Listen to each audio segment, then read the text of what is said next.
Bismillahirrahmanirrahim. Assalamualaikum warahmatullahi wabarakatuh. Alhamdulillahirrabbilalamin.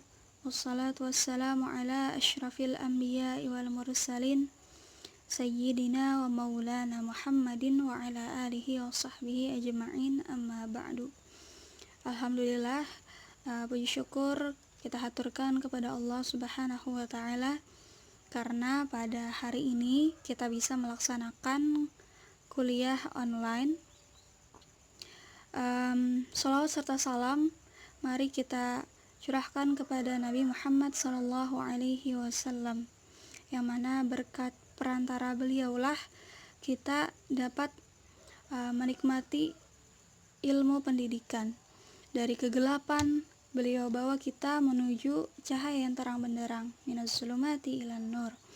Baik, langsung saja pada hari ini kita sedang melakukan perkuliahan online, yang mana pada hari ini mata kuliah yang kita ambil adalah evaluasi pengajaran bahasa Arab yang diampu oleh Muallim Doni Ahmad Romadhani MPDI. Lalu di sini kami dari kelompok 1 akan menyampaikan sebuah materi yang berjudul Konsep Administrasi Tes, Penekanan Aspek Psikologi dan Standar Tes. Adapun di dalam kelompok 1 terdiri dari yang pertama Elita Hafizah, Maimunah B, Nurhayati A, Nurul Hidayatil Munirah, dan Sa'adah Fiddaraini. Baik, langsung saja teman-teman kita dari kelompok 1 yakni Elita, Maimunah, Nurhayati, Nurul, dan Sa'adah akan menyampaikan materi kita pada hari ini. Baiklah, di sini saya akan membacakan materi pertama kita pada hari ini, yaitu konsep administrasi tes. Yang pertama, pengertian administrasi. Administrasi berasal dari kata aid, berarti intensif, dan ministrate, yang artinya melayani, membantu, atau mengerahkan secara bahasa Latinnya. Yang dalam bahasa Inggris disebut administration, artinya to serve, yaitu melayani dengan sebaik-baiknya. Pengertian administrasi dapat dibedakan menjadi dua pengertian, yaitu administrasi secara sempit dan administrasi secara luas. Administrasi secara sempit berasal dari kata administrati, yaitu meliputi kegiatan catat-mencatat, surat-menyurat, pembukuan ringan, ketik-mengetik, agenda, dan sebagainya yang bersifat teknis ketatausahaan. Nah, dari definisi tersebut dapat disimpulkan administrasi dalam arti sempit merupakan kegiatan ketatausahaan yang meliputi kegiatan catat-mencatat, surat-menyurat, pembukuan dan pengarsipan surat, serta hal-hal lainnya yang dimaksudkan untuk menyediakan informasi serta mempermudah memperoleh informasi kembali jika dibutuhkan. Administrasi secara luas adalah serangkaian kegiatan yang dilakukan oleh sekelompok orang dalam suatu kerjasama untuk mencapai tujuan tertentu. Administrasi secara luas dapat disimpulkan pada dasarnya semua mengandung unsur pokok yang sama, yaitu adanya kegiatan tertentu, adanya manusia yang melakukan kerjasama, serta mencapai tujuan yang telah ditentukan sebelumnya. Nah, berdasarkan uraian dan definisi tersebut, maka dapat diambil kesimpulan bahwa administrasi adalah seluruh kegiatan yang dilakukan melalui kerjasama dalam suatu organisasi berdasarkan rencana yang telah ditetapkan untuk mencapai tujuan. Kemudian di sini kita akan memulai membahas esensi tes. Apa itu esensi tes? Menurut Brown 1961 dalam Yusuf 2005 menyatakan bahwa pada prinsipnya suatu tes merupakan suatu prosedur sistematik untuk mengukur sampel tingkah laku seseorang. Tetapi perlu disadari bahwa setiap aspek dalam tingkah laku akan diukur sangat luas. Sedangkan tes hanya terbatas pada butir-butir yang dapat dirakit untuk itu oleh sedangkan tes hanya terbatas pada butir-butir yang dapat dirakit untuk itu. Oleh karena itu, sangat perlu diingat dan dipahami bahwa tes yang disusun hendaklah mewakili aspek-aspek yang diukur. Ini berarti pula tes yang dirakit merupakan sampel dari kemungkinan yang diukur. Dari beberapa pendapat para ahli pendidikan, esensi dari tes adalah suatu prosedur yang spesifik dan sistematis untuk mengukur tingkah laku seseorang atau suatu kumpulan yang bersifat objektif mengenai tingkah laku seseorang, sehingga tingkah laku tersebut dapat digambarkan dengan bantuan angka, skala, atau dengan sistem kategori. Dalam gambaran itu akan dapat dibandingkan individu yang satu dengan yang lainnya. Ciri khas tes. Tes mempunyai ciri khusus, antara lain A. Penggunaan suatu prosedur secara spesifik atau sistematis. Kedua, penskoran respon prosedur sistematis atau spesifik merujuk kepada penyusunan butir-butir soal harus mengikuti pola-pola, kaidah dan aturan penyusunan instrumen yang benar. Dengan demikian, penataan dan pengadministrasian tes hendaklah memenuhi syarat pengadministrasian tes yang benar. Dan demikian juga dalam penskoran hasil ujian dan penginterpretasiannya.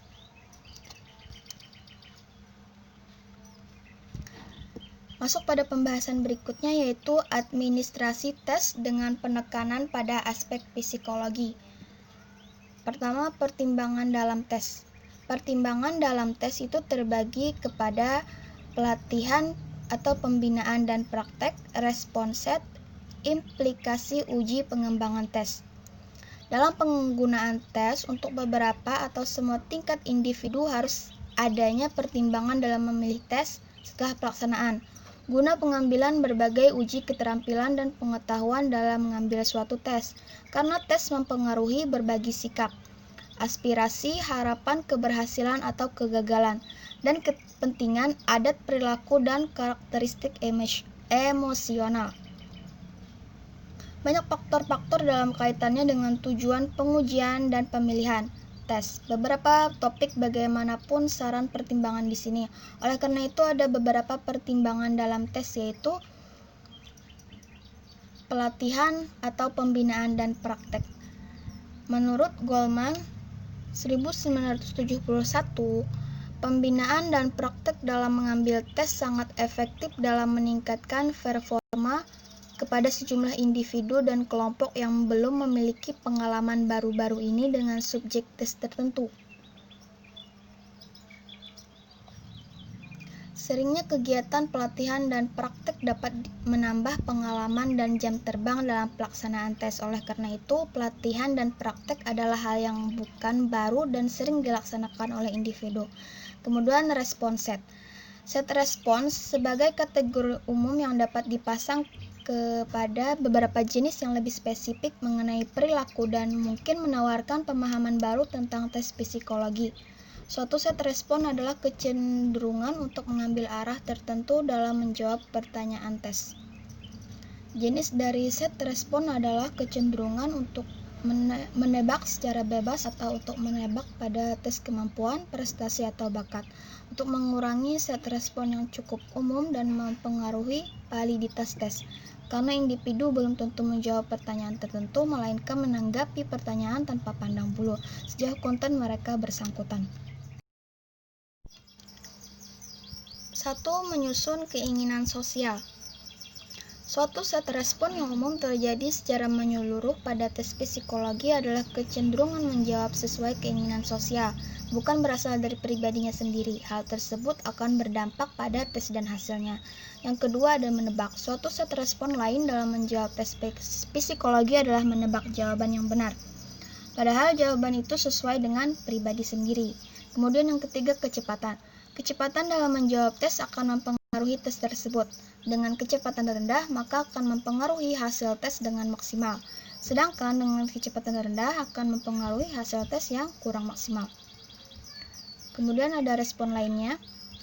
Set respon tambahan telah menerima perhatian, tetapi pekerjaan terlalu tersebar memiliki nilai langsung banyak untuk menguji penggunanya. Yang pertama, sesekali laporan pantas untuk diperhatikan. membantu konselor dalam pekerjaannya, dan menyediakan informasi tertentu yang relevan dengan beberapa perencanaan keputusan atau fokus tujuan lain. Kemudian yang kedua, dalam kasus-kasus di mana persiapan belum memuaskan dan sampai batas tertentu bahkan dalam kondisi terbaik. Siswa dalam pendekatan tes dengan beberapa persepsi negatif sebagai ancaman terhadap konsep diri atau halangan untuk tindakan yang diinginkan. Hal ini dapat mengakibatkan berbagai tingkat hasil kognitif dan emosional seperti berpura-pura, kecemasan, dan kurangnya usaha. Beberapa di antaranya akan kita bahas dalam halaman berikut. Kemudian, dan yang terakhir, di sini ada implikasi uji pengembangan tes. Di antara pengembang tes terus menjadi perbedaan pendapat mengenai keinginan untuk mendorong, menebak, dan termasuk beberapa jenis koreksi untuk menebak rumus. Untuk melakukan hal ini mungkin akan memerlukan kondisi tes daya, yaitu waktu yang cukup bagi semua orang untuk mencoba semua item, atau setidaknya untuk mencoba item yang cukup bahwa penyisihan waktu lebih lanjut tidak akan meningkatkan skor. Menurut Goleman, konselor harus berlatih, tentu saja mematuhi petunjuk standar untuk administrasi tes tertentu. Dia menyarankan konselor yang pertama untuk menebak atau tidak menebak sesuai dengan petunjuk di manual. Kemudian yang kedua, tes harus mencetak sesuai dengan prosedur yang digunakan dalam standarisasi mereka dengan menggunakan rumus koreksi jika begitu diarahkan dalam manual. Penyimpangan dari salah satu dari prosedur ini dapat membatalkan uji untuk orang atau kelompok dan tentu saja membuat tidak tepat untuk menggunakan norma diterbitkan. Dan dengan demikian, konselor akan menyadari bagaimanapun kemungkinan yang mengatur untuk menebak secara bebas atau tidak untuk menebak secara bebas dapat meningkatkan atau menurunkan nilai individu pada ujian. Hasil pemeriksaan ini mungkin terkait dengan apa yang diketahui dari kepribadian konseli. Hal ini tentu saja membantu dalam kasus seperti banyak untuk membahas masalah dengan klien, baik untuk mencoba untuk memastikan apa yang sebenarnya terjadi dan untuk membantu peningkatan kesadaran individu. Sekian penjelasan materi dari saya. Selanjutnya saya serahkan kepada pemateri kedua untuk menjelaskan lebih lanjut tentang materi hari ini. Baiklah, di sini saya akan melanjutkan pembahasan kita, yakni tentang persepsi dan perasaan tertentu suatu tes.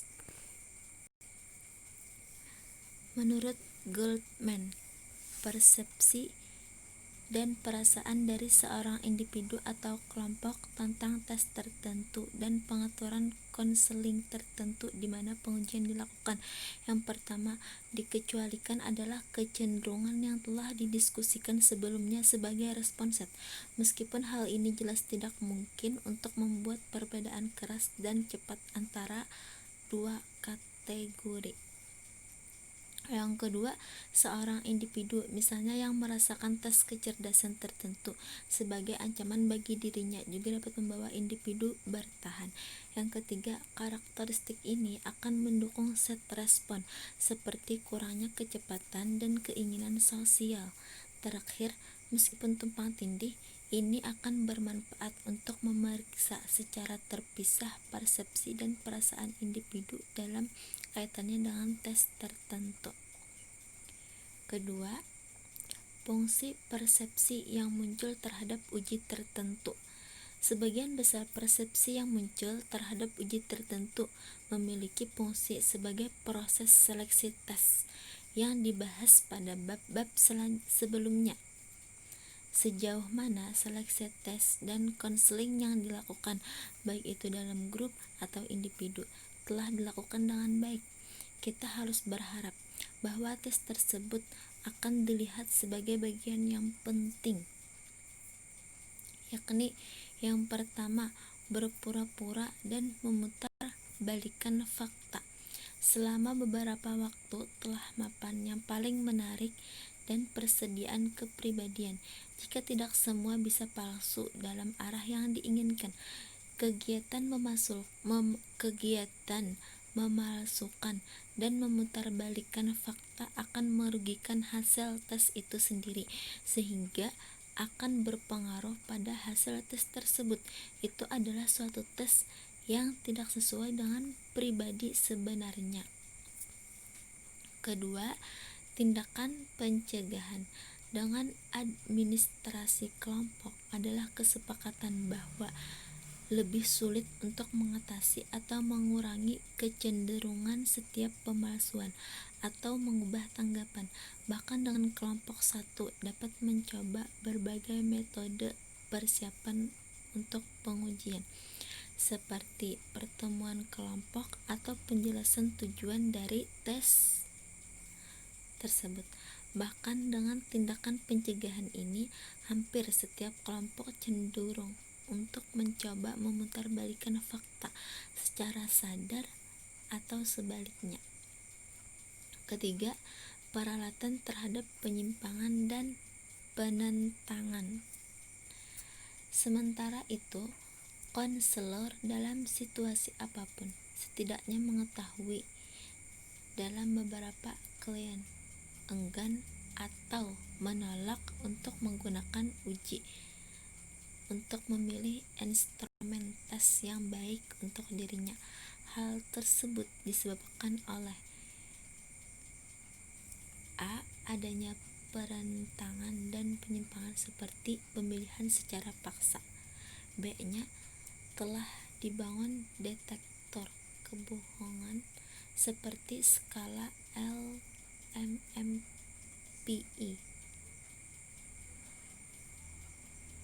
Kemudian yang keempat, kecemasan dan ketegangan. Setiap pengguna tes dapat melaporkan hasil pengamatan bahwa ada kecemasan dan ketegangan yang terkait dengan mengambil tes. Para pengamat melaporkan bahwa tanda gangguan selama pengujian seperti menggigit kuku, menggigit pensil, menangis, berbicara kepada diri sendiri, kegembiraan, dan kebisingan.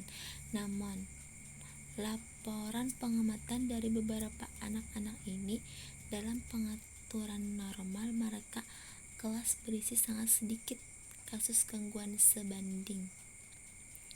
Kemudian, yang kelima, implikasi bagi pengguna tes.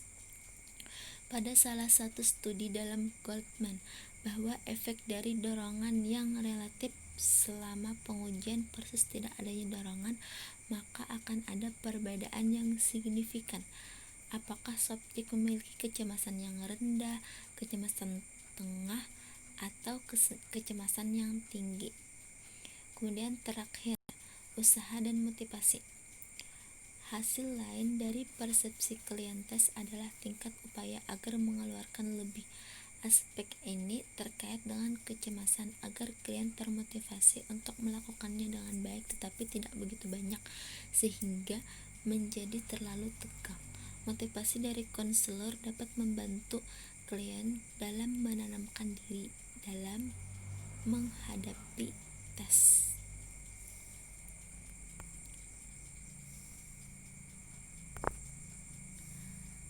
Selanjutnya, yang ketiga, apa yang terjadi selama tes? Pertama, pedoman pengujian yang lebih baru telah secara umum lebih memadai daripada banyak anak yang lebih besar dengan menyatakan secara rinci kondisi administrasi tes. Kedua, pada khususnya uji administrator dan pengawas perlu panduan spesifik tentang seberapa jauh masuk menjawab pertanyaan, baik sebelum dan selama uji yang sebenarnya. Ini hanya tidak memadai untuk manual, untuk menasihati, memberikan penjelasan lebih lanjut dalam kasus-kasus individual, bahwa semua siswa memahami apa yang mereka lakukan. Yang ketiga, dengan instruksi ambigu seperti itu, kita bisa mengharapkan variasi antara pemeriksa dan penjelasan yang sebenarnya, beberapa yang lebih membantu daripada yang lain. Sekian dari saya kembalikan ke moderator.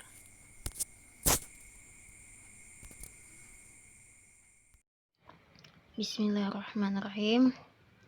Setelah membahas tentang administrasi tes dengan penekanan pada aspek psikologi, sekarang kita akan membahas tentang standar administrasi tes dan scoring.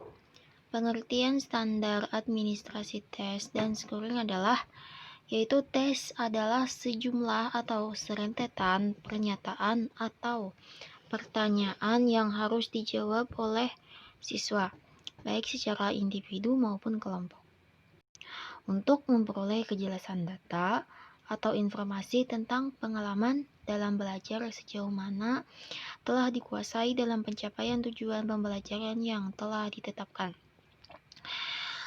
Standard for educational and psychological testing terdiri dari 180 standar untuk mengevaluasi, mengelola, mencetak, menafsirkan tes psikometri dan instrumen lainnya. 5 standar ini berkaitan khusus untuk menguji administrasi dan scoring. Tercantum dalam standar ini menekankan pentingnya prosedur administrasi dan scoring dan atribut tes dan membuat yakin bahwa arah tes jelas dan dijaga.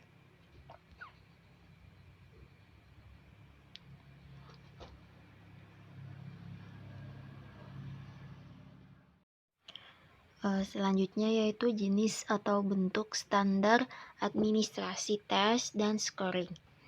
Adapun standar dalam administrasi tes dan scoring menurut Icahn, yaitu yang pertama dalam aplikasi khas, administrator tes harus mengikuti dengan seksama prosedur standar untuk spesifikasi administrasi dan scoring oleh penerbit tes.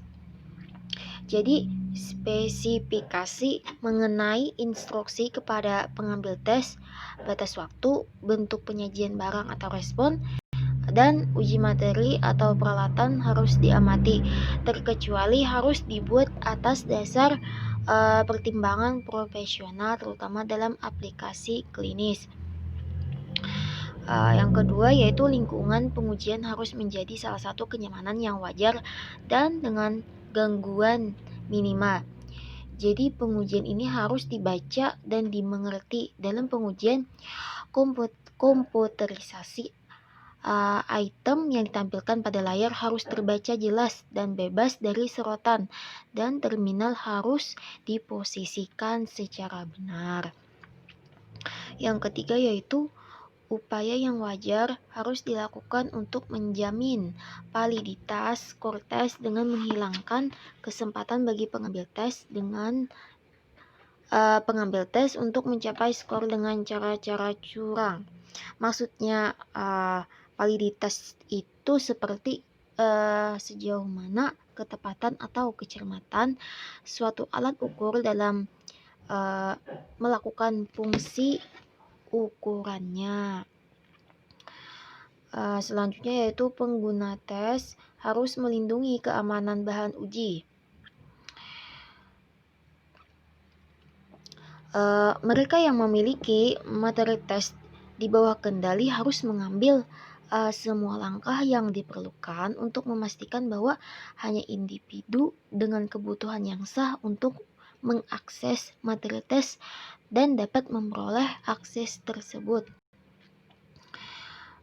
Selanjutnya yaitu mereka yang bertanggung jawab untuk program pengujian harus memberikan interpretasi yang tepat ketika informasi skor tes diberikan kepada siswa, reinforcement, perwakilan hukum, guru, atau media.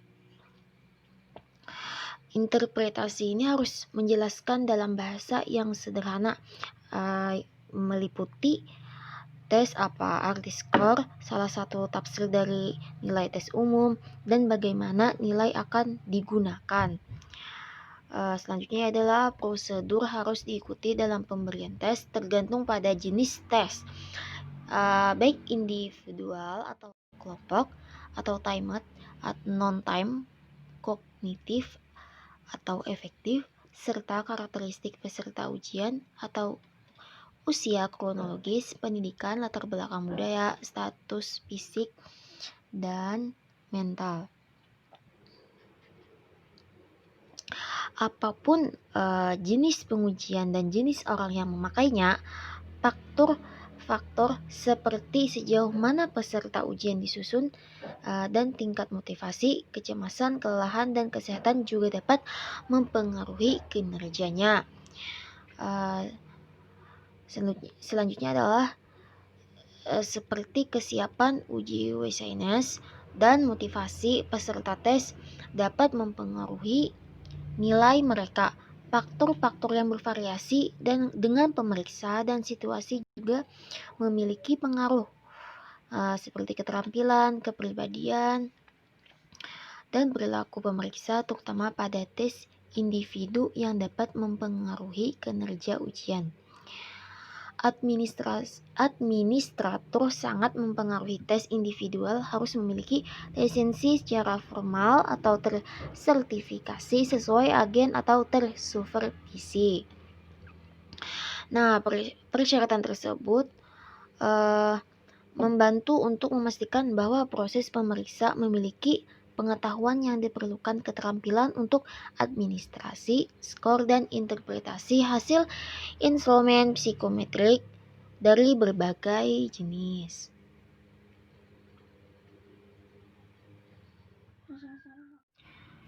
Tugas pemeriksa dalam tes administrasi. Tugas pemeriksa sebelum tes administrasi yang pertama yaitu jadwal tes. Jadwal tes ini disusun oleh tester atau penguji tes sesuai dengan aktivitas dan waktu yang telah tersusun. Jika dilaksanakan untuk siswa di sekolah, maka jangan melaksanakan saat waktu makan, bermain, istirahat, dan aktivitas yang mengganggu siswa saat pembelajaran di sekolah. Pelaksanaan tes itu dilakukan saat siswa merasa nyaman atau setelah liburan. Next, selanjutnya yaitu persetujuan berdasarkan informasi. Banyak negara dalam administrasi tes intelijensi atau instrumen tes psikolog dalam diagnostik kepada anak harus sesuai dengan persetujuan kepada keluarga, wali, atau orang lain yang bertanggung jawab secara hukum atas anak. Informasi yang diberikan harus sesuai dengan persetujuan dari agen secara profesional dan orang tertentu atau perwakilan hukumnya. Izin dari perjanjian diberikan untuk melakukan tes psikologis untuk orang dan untuk mendapatkan informasi lain untuk tujuan evaluatif atau diagnosis. Yang ketiga yaitu keakraban dengan tes. Penguji atau tester harus memahami dan mengenal secara jelas alat tes yang digunakan. Selanjutnya yaitu menjamin kondisi penguji yang memuaskan.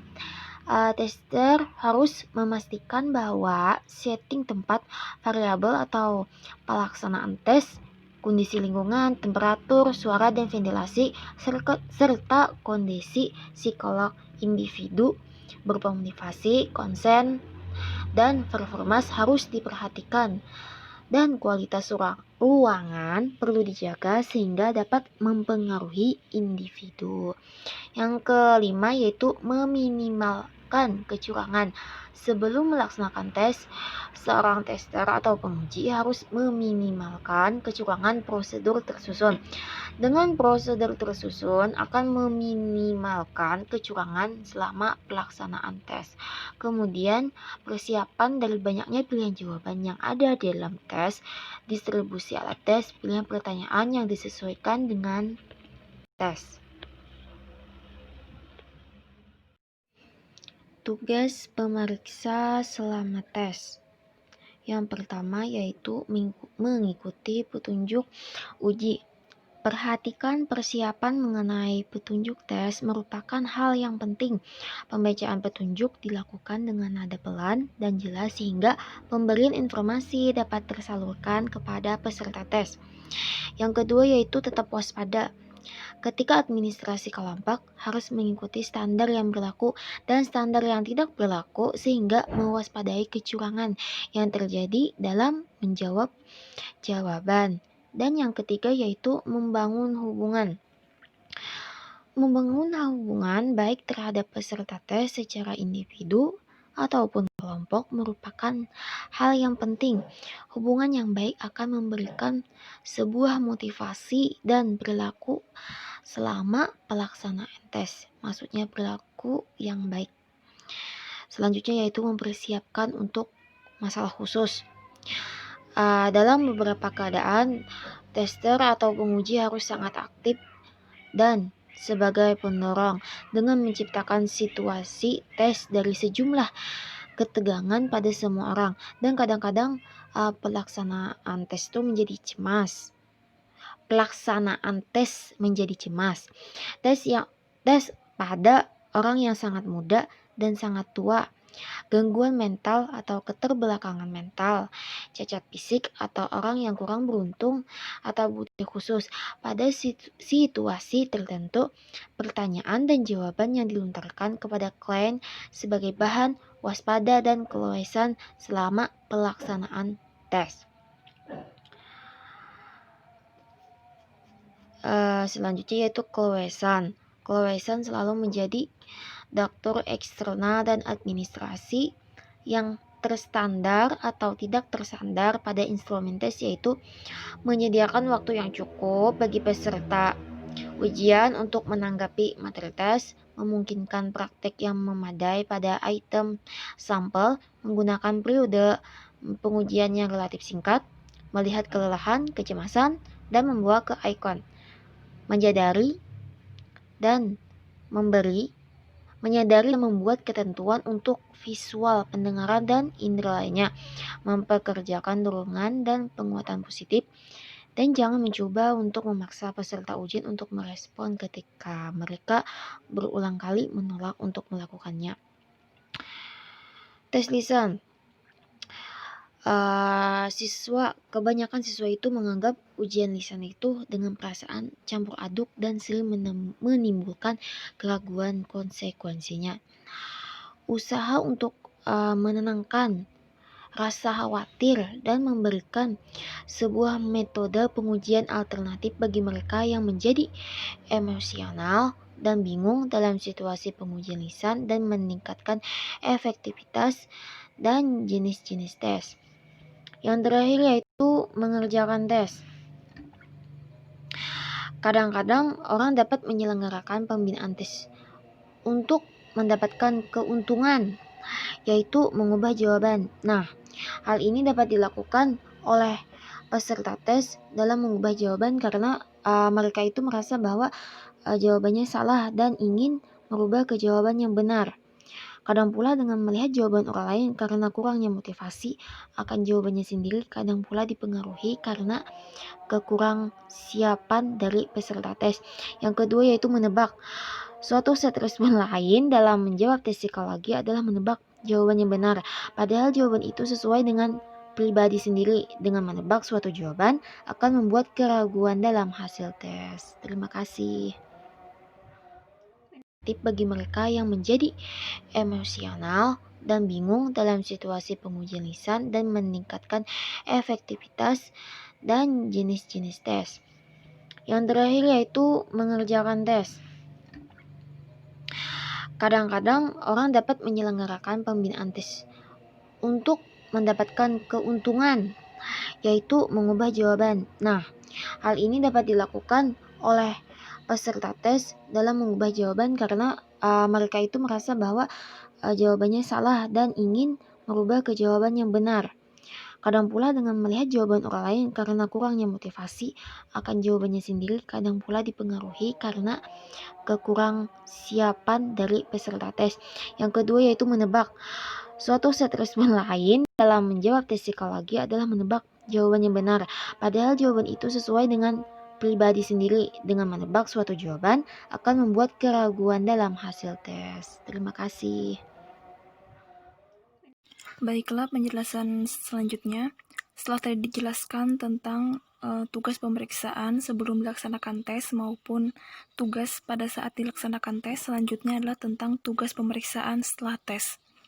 Setelah pemberian suatu tes individu, pemeriksaan harus mengumpulkan dan mengamankan semua bahan tes.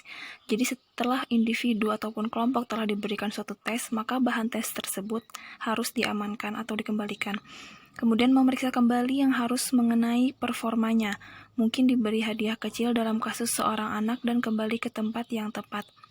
Maksudnya kita harus memeriksa kembali bagaimana tes tersebut dalam performanya. Dalam pengujian klinis, biasanya penting untuk mewawancarai orang tua atau orang lain yang mungkin baik dilakukan sebelum dan sesudah tes. Setelah ujian, beberapa informasi tentang apa yang akan dilakukan dengan hasilnya dapat diberikan kepada terperiksa atau pihak yang menyertainya. Kemudian ada skor tes. Kita sudah mengetahui bahwa skor itu merupakan hasil proses pekerjaan menyekor atau memberi angka yang diperoleh dari butir-butir soal yang mempertimbangkan bobot. Kemudian di sini kegiatan skor tes akan dijelaskan secara umum saja, mungkin untuk lebih jelasnya ada di pembahasan selanjutnya. Skor tes meliputi kegiatan-kegiatan sebagai berikut. Yang pertama ada mencetak tes esai. Semua sudah mengetahui bahwa tes esai adalah tes yang berupa uraian. Kemudian mencetak tes objektif. Tes objektif ini merupakan tes yang terdiri dari pertanyaan dan jawabannya berupa pilihan, seperti pilihan ganda, tes bermasalah, dan lain-lain. Kemudian ada kesalahan skor manusia, mencetak bobot pilihan ganda dan pilihan palsu yang benar, mencetak item ranking, koreksi untuk menebak, skor dikonversi, ini akan dijelaskan di penjelasan selanjutnya. Kemudian ada skor tes lisan, yaitu tes yang dilakukan secara lisan, dan evaluasi skor dan grading. Kemudian masuk ke penyusunan, pelaksanaan, pemberian skor, dan pengolahan skor. Pengadministrasian tes adalah pelaksanaan tes yang dimulai dari proses penyuntingan naskah tes sampai dengan proses mengerjakan tes. Pada bab ini akan dibahas juga langkah-langkah yang akan dilakukan dalam proses pengadministrasian, kelebihan, kekurangan yang terdapat dalam pelaksanaan tes, dan beberapa media tes tersebut. Yang pertama kita masuki penyusunan perangkat tes. Dalam penyusunan perangkat tes yang akan digunakan perlu mempertimbangkan dua hal utama, yaitu penyuntingan naskah tes, penggandaan naskah tes, dan pelaksanaan tes. Pertama tentang penyuntingan naskah tes. Suatu naskah tes terdiri dari beberapa butir soal. Dalam penyusunan butir tes tersebut haruslah mempertimbangkan beberapa hal yang memungkinkan peserta tes dapat mengerahkan kemampuan terbaiknya dalam mengerjakan tes, sehingga dapat menjadi suatu perangkat tes. Maka yang menjadi pertimbangan utama dalam penyuntingan tes adalah peserta tes, sehingga perlu memperhatikan hal-hal sebagai berikut. Yang pertama, tes bentuk objektif tidak dilaksanakan secara lisan. Yang kedua, butir tes disusun berdasarkan pokok bahasan awal hingga akhir. Misalnya di sekolah melaksanakan ujian semester. Nah, pembahasan untuk ujian semester, misalnya pembelajaran bahasa Arab itu adalah dari bab 1 sampai bab 3. Maka butir tes tersebut harus disusun dari bab 1 sampai bab 3. Kemudian yang ketiga, tingkat kesukaran tes disusun dari yang termudah hingga tersulit. Nah, itu sudah jelas. Yang keempat, butir tes yang setipe hendaknya dikelompokkan dalam satu kelompok. Kemudian, yang kelima, petunjuk pengerjaan tes ditulis secara jelas. Biasanya, dalam kasus-kasus seperti tes pilihan ganda, petunjuk biasanya sudah diletakkan terlebih dahulu sebelum di atas butir-butir soal atau tes. Kemudian yang keenam, penyusunan butir tes sebaiknya diatur sedemikian rupa sehingga tidak menimbulkan kesan berdesak-desakan. Yang ketujuh, susunlah setiap butir tes sehingga stem dan seluruh optionnya terletak dalam satu halaman yang sama. Maksudnya antara soal dengan pilihan jawabannya tidak boleh terpisah. Yang kedelapan, letakkanlah wacana yang digunakan sebagai rujukan satu atau beberapa butir tes di atas butir tes yang bersangkutan. Dan yang kesembilan, hindarilah meletakkan kunci jawaban dalam suatu pola tertentu. Misalnya, kita membuat soal, kemudian kita sudah merencanakan supaya mudah dikoreksi. Jadi, untuk soal nomor 1 sampai nomor 5, kita ratakan jawabannya adalah A. Habis itu nomor 6 sampai nomor 10 B. Nah, itu adalah salah satu bentuk meletakkan pola kunci jawaban.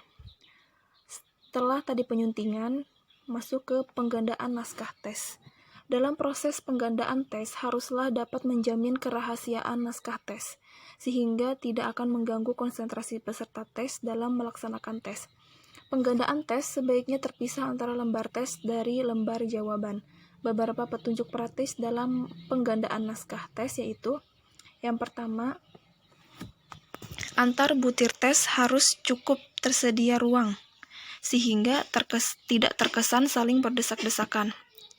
Yang kedua, angka dan huruf yang disediakan di depan alternatif harus sama dengan yang digunakan pada lembar jawaban. Maksudnya, misalnya ini pilihan ganda. Di lembar soalnya, pilihan gandanya adalah dari A sampai E, A, B, C, D, E. Sedangkan di lembar jawabannya, dari A sampai D, maka itu tidak sesuai. Maka harus disesuaikan. Jika di lembar soalnya optionnya dari A sampai E, maka di lembar jawabannya juga harus sama. Yang ketiga, untuk jenis tes menjodohkan, kedua kolom yang berisi tes atau alternatif jawaban haruslah terletak dalam satu halaman yang sama. Yang keempat, butir tes yang menggunakan wacana harus terbentuk dalam satu halaman yang sama. Yang kelima, butir tes yang menggunakan wacana harus terletak dalam satu halaman yang sama. Kemudian yang kelima, semua wacana, grafik, diagram, atau gambar yang dijadikan sebagai landasan butir tes harus jelas. Yang keenam, jika naskah digandakan dalam jumlah yang banyak, maka setiap naskah tes harus sama jelasnya. Setelah penggandaan tes, maka masuk ke dalam pelaksanaan tes. Dalam pengadministrasian tes, haruslah mempertimbangkan berbagai cara pelaksanaan tes. Cara pelaksanaan tes adalah sebagai berikut. Yang pertama ada open books dan closed book. Dalam melaksanakan tes hasil belajar, seorang pengajar memiliki hak penuh untuk menentukan apakah para peserta tes boleh melihat buku atau catatan dan menggunakan berbagai alat belajar seperti tabel, kamus, kalkulator, dan sebagainya, atau tidak boleh menggunakannya. Nah, pertama kita akan membahas tentang yang open book. Tes open book ini adalah tes yang dibuat oleh guru dan siswa mengerjakan soal-soal tersebut dengan membuka buku. Keuntungan dari open books ini adalah yang pertama, siswa tidak terlalu tegang dalam menghadapi atau mengerjakan soal, karena boleh buka buku kan. Yang kedua, para siswa lebih cenderung mengerjakan tesnya sendiri daripada harus menyontek kepada temannya. Yang ketiga, para siswa akan lebih rajin dalam membuat catatan karena mereka akan sadar dengan kebutuhan catatan tersebut. Kemudian, kekurangannya dari open book ini adalah yang pertama, pastinya siswa mungkin saja akan malas membaca buku atau catatan. Yang kedua, mereka yang jarang membaca buku atau kehabisan waktu ujian membolak-balik lembaran buku untuk mendapatkan jawaban. Dan yang terakhir, para siswa akan cenderung malas berpikir. Kemudian, yang closed book. Closed book ini adalah kebalikan dari open book tadi, yaitu tes yang dibuat oleh guru dan siswa mengerjakan soal-soal tersebut dengan tidak melihat buku atau tutup buku atau closed book. Jadi keuntungan dari closed book ini adalah pertama, para siswa akan terbiasa untuk memahami isi buku atau catatan karena mengetahui ujian tidak boleh membuka buku. Yang kedua, para siswa akan terbiasa berpikir sendiri. Yang ketiga, para siswa akan terbiasa membuat rangkuman. Kemudian kekurangan dari closed book ini antara lain, yang pertama akan membuat siswa terdorong untuk menyontek, ya, mungkin karena kurang belajar. Yang kedua, siswa belum tentu terlatih menggunakan buku catatan sebagai sumber belajar. Yang ketiga, berkurangnya prinsip yang mengatakan bahwa buku itu digunakan bukan untuk dihafal. Kemudian bentuk tes selanjutnya ada tes umum dan tes yang dirahasiakan. Pelaksanaan tes dapat dilakukan dengan memberikan pengumuman lebih dahulu atau tanpa pemberitahuan sebelumnya. Jadi yang pertama ada tes yang diumumkan atau tes yang diberitahu sebelumnya. Nah, kelebihan dari tes ini adalah yang pertama dapat mengukur pengetahuan siap yang dimiliki oleh siswa. Kemudian dapat memotivasi usaha belajar. Yang ketiga, dapat digunakan sebagai alat peningkatan disiplin belajar. Kemudian keterbatasannya dapat membuat siswa yang tidak lulus atau yang mendapatkan nilai rendah malu sehingga dapat menghapus motivasi belajar mereka. Kemudian keterbatasan lainnya, guru yang tidak dapat mengumumkan nilai siswa secara tepat akan mendapatkan cemoohan dari para siswa. Kemudian memerlukan kemampuan administrasi yang prima dan memerlukan fasilitas dan dana tambahan. Kemudian ada tes yang dirahasiakan, kebalikan dari tes yang diumumkan tadi, berarti tes ini dilaksanakan dengan cara tidak memberitahu kepada siswa akan dilakukan tes. Kelebihan dari tes ini adalah tidak menuntut kemampuan administratif yang prima dan mahal, karena kan dilakukan secara mendadak. Yang kedua, tidak akan mendapatkan protes-protes dari para peserta didik. Yang ketiga, jika dipandang perlu, maka nilai seorang peserta tes dapat diputuskan dengan mengikut sertakan faktor-faktor non-tes. Keterbatasannya adalah tes akan dianggap tidak berguna karena tidak komunikatif dengan para siswa yang bersangkutan dan membuat peserta didik dan membuat tenaga didik main hakim sendiri tanpa diketahui oleh siapapun. Demikian dari saya, penjelasan selanjutnya akan disampaikan oleh rekan kami. Terima kasih. Baik, saya Saada Figdara ini akan melanjutkan materi kita pada hari ini. Tadi sudah dipaparkan beberapa cara pelaksanaan tes. Selanjutnya, di antara pelaksanaan tes lagi adalah tes tertulis dan tes tidak tertulis. Ya, adapun tes tertulis dan tes tidak tertulis, yakni tes lisan, pasti memiliki kelebihan dan kekurangan. Yang pertama, di sini kita akan membahas tentang tes tertulis. Nah, adapun kekuatan tes tertulis adalah yang pertama, kemampuan memilih kata, kemampuan memilih kata-kata, kekayaan informasi, kemampuan bahasa, kemampuan memilih atau memadukan ide-ide dan proses berpikir peserta tes dapat dilihat dengan nyata. Nah, jadi dengan pelaksanaan tes tertulis ini, orang yang mengikuti tes dapat dengan leluasa memilih kata-kata yang mereka inginkan, karena di situ mereka dapat berpikir terlebih dahulu untuk menuangkan kata-kata untuk menjawab tes yang disediakan. Baik, yang kedua, kekuatan tes tertulis adalah kemampuan-kemampuan yang dimiliki oleh peserta didik seperti yang disebutkan di atas dapat dibandingkan antara satu dengan yang lain. Nah, dengan melihat hasil tes ini, hasil tertulis ini, si penguji atau si yang memberi tes dapat membandingkan nih bagaimana kemampuan siswa yang satu dengan siswa yang yang lain gitu. Terus dalam pelaksanaannya, dalam waktu yang relatif terbatas dapat dilaksanakan tes yang terdiri atas sejumlah besar peserta tes sehingga ekonomis. Dan dengan adanya tes tertulis ini, waktu yang kita habiskan bisa kita hemat gitu, karena bisa dilakukan secara bersamaan. Selanjutnya, memungkinkan dikoreksi oleh lebih dari seorang kolektor hingga lebih objektif. Jadi karena hasilnya apabila tesnya ini adalah tertulis, bisa lebih dari satu orang yang memeriksanya. Lalu ada kekuatan, pasti ada juga keterbatasan. Nah, adapun keterbatasan tes tertulis adalah yang pertama, khusus untuk tes bentuk esai, tes tertulis dapat menuntut tugas peserta tes yang lebih berat. Lalu dalam hal bentuk tes esai, maka ketunabahasaan akan merugikan peserta tes yang bersangkutan apabila masalah bahasa diperhitungkan dalam memberi nilai. Nah, jadi ketika tesnya ini bentuk esai,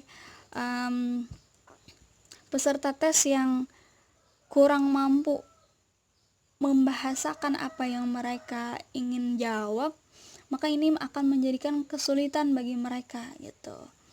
Lalu yang ketiga, yang bersifat massal itu biasanya kurang baik dibandingkan dengan yang individual. Selanjutnya, siswa cenderung menuliskan jawabannya secara panjang lebar. Nah, itu diantara keterbatasan tes tertulis. Lalu selanjutnya kita akan bahas tentang tes lisan. Nah, tes lisan adapun kekuatan tes lisan adalah dapat dilaksanakan secara individual sehingga lebih cermat dan dapat dilakukan probing sehingga penguji mampu mengetahui secara pasti di mana posisi hasil belajar peserta didik yang bersangkutan. Nah, karena tes lisan ini si penguji dengan peserta tes dapat bertatap muka, jadi si penguji dapat mengetahui lebih langsung nih bagaimana kemampuan si peserta tes. Selanjutnya yang kedua, kemampuan-kemampuan seperti yang ada pada tes tertulis yang telah diuraikan di atas dapat dipantau secara langsung oleh tenaga pendidik yang menguji. Nah, jadi setelah dilaksanakan tes tertulis dengan adanya tes lisan, si penguji dapat mengetahui bagaimana kemampuan si peserta tes. Selanjutnya, melalui tes lisan dapat memungkinkan terjadinya komunikasi dua arah dan dialog aktif. Dengan tes lisan dapat si penguji dengan peserta tes dapat melakukan komunikasi dua arah, dialog langsung. Keempat, siswa dapat mengungkapkan argumentasinya secara lebih bebas. Adapun keterbatasan tes lisan adalah yang pertama, tidak ekonomis. Jika yang melaksanakan tes hanyalah satu orang, maka akan terjadi subjektivitas yang sukar dikontrol. Yang ketiga, bagi peserta tes yang gagap karena merasa tegang akan dirugikan dengan cara ini. Kemudian, memungkinkan tenaga pendidik main hakim sendiri. Nah, lalu di antara pelaksanaan tes lagi adalah tes tindakan atau tes praktek. Kekuatan tes tindakan atau tes praktek ini adalah yang pertama, terjadinya pengecekan terhadap terbentuk atau tidaknya keterampilan yang dirumuskan di dalam TIK. Nah, selanjutnya membuat pergantian suasana sehingga kejenuhan dapat dikurangi atau dihilangkan. Nah, dengan adanya praktek ini suasana akan berganti sehingga dapat mengurangi kejenuhan.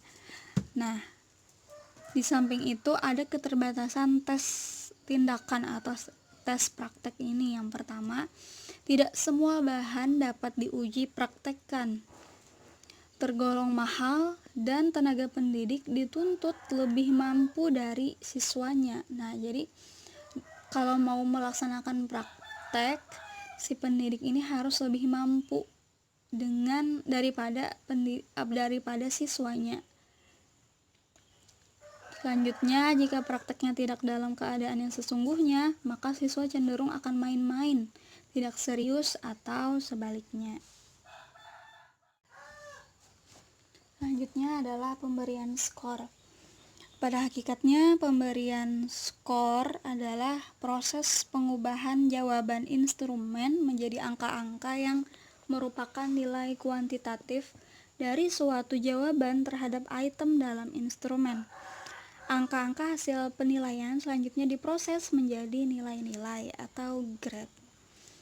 Langsung saja kita ke pembahasan yang pertama, yakni teknik pengolahan data. Adapun pada umumnya pengolahan data hasil tes menggunakan bantuan statistik. Menurut Zainal Arifin, dalam pengolahan data, hasil tes menggunakan 4 langkah pokok yang harus ditempuh. Yang pertama adalah men-skor, yaitu memperoleh skor mentah dari 3 jenis kunci scoring dan pedoman konversi. Yang kedua, mengubah skor mentah menjadi skor standar. Yang ketiga, mengkonversikan skor standar ke dalam nilai. Yang keempat, melakukan analisis soal jika diperlukan untuk mengetahui derajat validitas dan reliabilitas soal, tingkat kesukaran soal, difficult index, dan daya pembeda. Nah, di sini selanjutnya kita akan mempelajari bagaimana cara pemberian skor. Cara memberi skor mentah untuk tes uraian.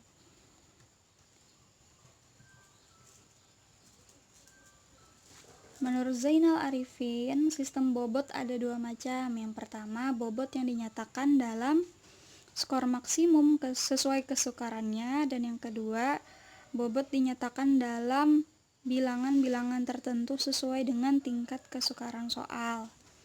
Nah, yang pertama kita bahas adalah bobot yang dinyatakan dalam skor maksimum sesuai kesukarannya. Rumusnya adalah skor sama dengan jumlah X per jumlah S. Nah, keterangannya di sini adalah X-nya di sini adalah jumlah skor. Jadi jumlah skor per jumlah soal. Selanjutnya, bobot dinyatakan dalam bilangan-bilangan tertentu sesuai dengan tingkat kesukaran. Sesuai tingkat kesukaran soal. Nah, rumusnya adalah skor sama dengan jumlah dari X dikali B per B. Keterangannya, TK adalah tingkat kesukaran, X sama dengan skor tiap soal, B bobot sesuai dengan tingkat kesukaran soal, X dikali B adalah jumlah hasil perkalian X dengan B.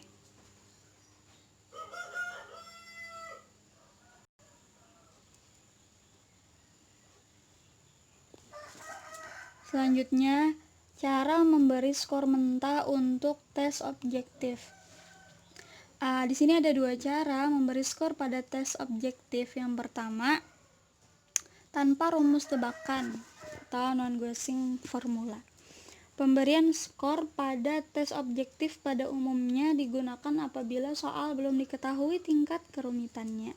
Untuk soal objektif bentuk true, false misalnya, setiap item diberi skor maksimal 1. Apabila testi menjawab benar, maka diberikan skor 1, dan apabila salah, maka diberikan skor 0.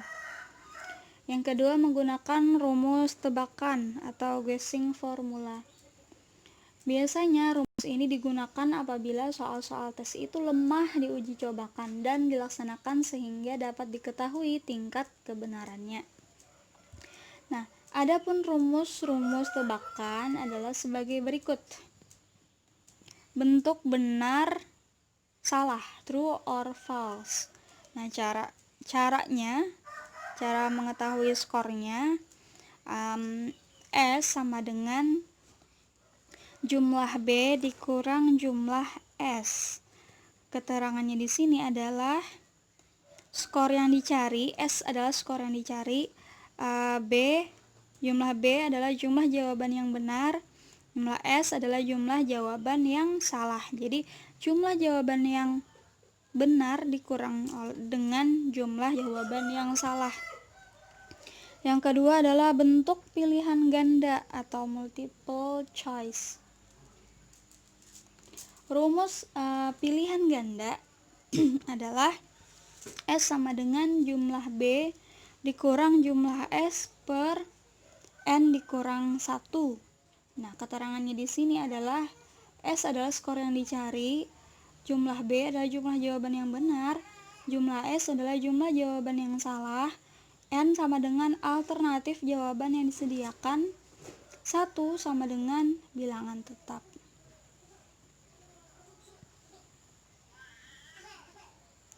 Adapun pengolahan skor,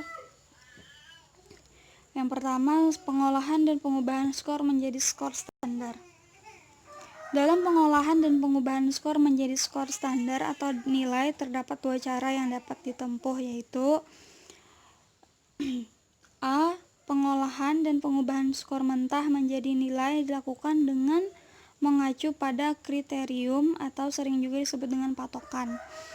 Cara pertama ini sering dikenal dengan istilah criterion reference evaluation. Di dunia pendidikan Indonesia dikenal dengan istilah penilaian acuan patokan atau PAP. Ada juga yang mengatakan dengan istilah standar mutlak. Yang kedua, pengolahan dan pengubahan skor mentah menjadi nilai dengan mengacu pada norma atau kelompok. Cara kedua ini dikenal dengan istilah norm reference evaluation. Di dalam dunia pendidikan Indonesia dikenal dengan istilah penilaian acuan norma. Lalu bagaimana pengolahan dan pengubahan skor mentah? Pengolahan dan pengubahan skor mentah menjadi nilai dengan berbagai macam skala, misalnya skala 5 atau stand 5, yaitu nilai standar berskala 5 yang dikenal dengan istilah huruf A, B, C, D, ini kayaknya salah ketik ya. Selanjutnya skala 9 atau stanin, yaitu nilai standar berskala 9 di mana rentang nilainya mulai dari 1 sampai dengan 9. Tidak ada min 0 dan kurang dari 0 dan lebih dari 10. Lalu skala 11 atau standar 11 points scale, rentang nilai mulai 0 sampai dengan 10. Z-score nilai standar Z dan T-score atau nilai standar T. Cara memberi skor. Cara memberi skor skala sikap. Untuk mengukur sikap dan minat belajar siswa, guru dapat menggunakan alat penilaian model skala seperti sikap dan skala minat. Skala sikap dapat menggunakan dengan 5 skala, yaitu sangat setuju atau SS, setuju, S, tidak tahu, TT, tidak setuju, TS, dan sangat tidak setuju, STS. Skala yang digunakan adalah 5, 4, 3, 2, 1 untuk pernyataan positif dan 1, 2, 3, 4, 5 untuk pernyataan negatif. Begitupun dengan skala minat, guru dapat menggunakan 5 skala, yakni sangat berminat atau SB, berminat B sama saja, SS, kurang berminat KB, dan tidak berminat atau TB. Lalu cara memberi skor untuk domain psikomotor. Dalam domain psikomotor pada umumnya yang diukur adalah penampilan atau kinerja. Untuk mengukurnya, guru dapat menggunakan tes tindakan melalui simulasi unjuk kerja atau tes identifikasi. Salah satu instrumen yang dapat digunakan adalah skala penilaian yang terentang dari sangat baik 5, baik 4 poinnya, cukup 3, kurang baik 2, sampai dengan tidak baik. Nah, baik, itu saja yang dapat kami sampaikan untuk materi kita pada hari ini. Kami buka sesi tanya jawab di grup perkuliahan. Jika ada hal-hal yang tidak dapat dipahami atau sesuatu yang mengganjal, silakan dikemukakan. Demikian kami dari kelompok 1, kami ucapkan terima kasih. Assalamualaikum warahmatullahi wabarakatuh.